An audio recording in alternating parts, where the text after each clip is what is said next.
All right, Cajun, I have to ask you, how many times have you walked into a grocery store and seen a sign that just made you cringe a little bit? Oh, Monica, too many times to count. It's just like a little linguistic horror show waiting to happen, especially in the express lane. 10 items or less every single time. I just have to bite my tongue. Exactly. That's the classic one, isn't it? 10 items or less.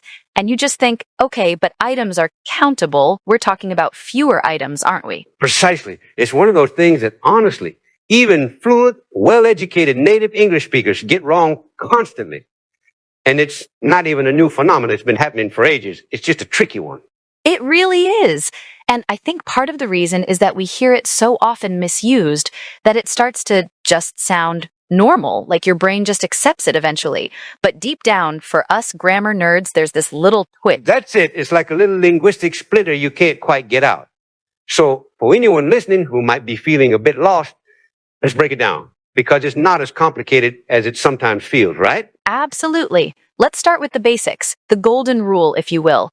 Fewer is for things you can count, individual units, discrete items.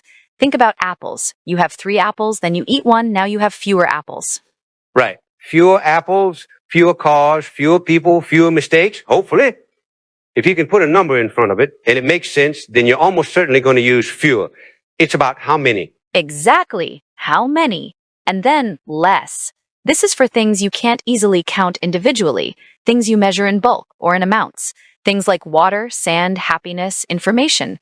You have less water, not fewer waters. So it's about how much. Less sugar, less effort, less time, less enthusiasm. You wouldn't say fewer sugar because sugar is an uncountable mass. You measure it by weight or volume, not by individual sugars.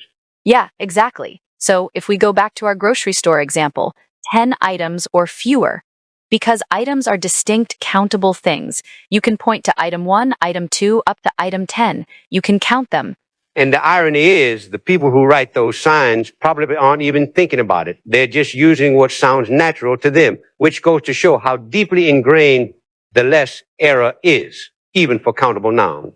It's true, and it's not just signs. You hear it in everyday conversation all the time. I need less chores to do. No, you need fewer chores. Chores are countable. Or I want less problems. No, you want fewer problems. Unless you're talking about the abstract concept of problemness, which is a whole other linguistic rabbit hole we don't need to go down today. Let's not.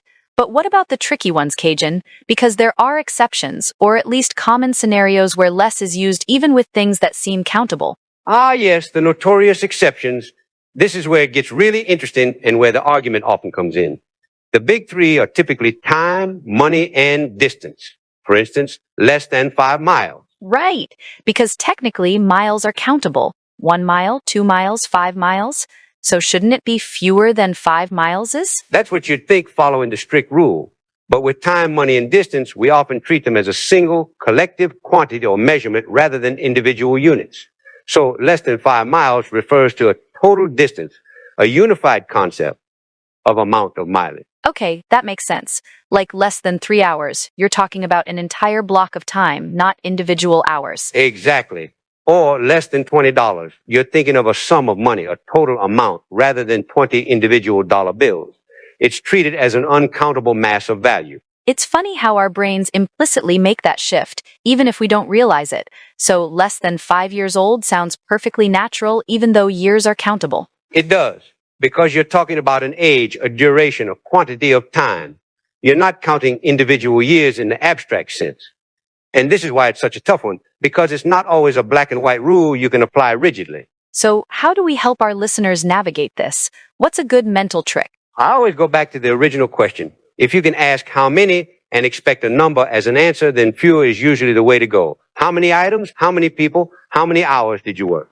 And if you ask how much, then it's less. How much water, how much money, how much time do we have left? Exactly. And for those tricky ones like time, money, and distance, if you're talking about a total amount or a single measurement, less often feels more natural and is widely accepted. It's when you're counting distinct units that fewer truly shine. I think that's a really solid approach. It simplifies it without getting bogged down in the minutia, like I have fewer responsibilities now versus I have less stress now. Perfect examples. Responsibilities are individual tasks you can count. Stress is an uncountable state or feeling. And sometimes, you know, Monica, it's just about paying a little more attention. Once you start noticing it, you hear it everywhere. Oh, absolutely. It's like learning a new word, and then suddenly you hear it in every song and every conversation. Once you're aware of the fewer versus less distinction, you can't unhear the errors. It truly is. And that's not to say that people who use less incorrectly are bad speakers of English. Far from it. It just shows how dynamic and fluid language is, and how certain rules can become blurred over time through common usage. That's a really important point. Language evolves, and some distinctions become less rigid over time.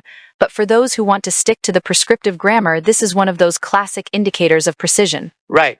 It's a point of pride for some, a pet peeve for others, but ultimately, understanding the difference adds a layer of nuance to your communication, which is never a bad thing. Agreed. And it's a fun little brain exercise too. So next time you're at the grocery store, just subtly adjust that 10 items or less sign in your head. It's good for the soul. Absolutely. Or if you're really brave, tell the cashier, actually, I think you mean fewer items, but I love your spirit. Kidding. Maybe just think it to yourself. But seriously, hope that cleared things up for everyone. It's a common stumbling block, but with a little thought, you'll be using fewer and less like a pro. Thanks for tuning in, everyone. Keep practicing, and don't be afraid to make a few fewer mistakes along the way. We'll catch you next time.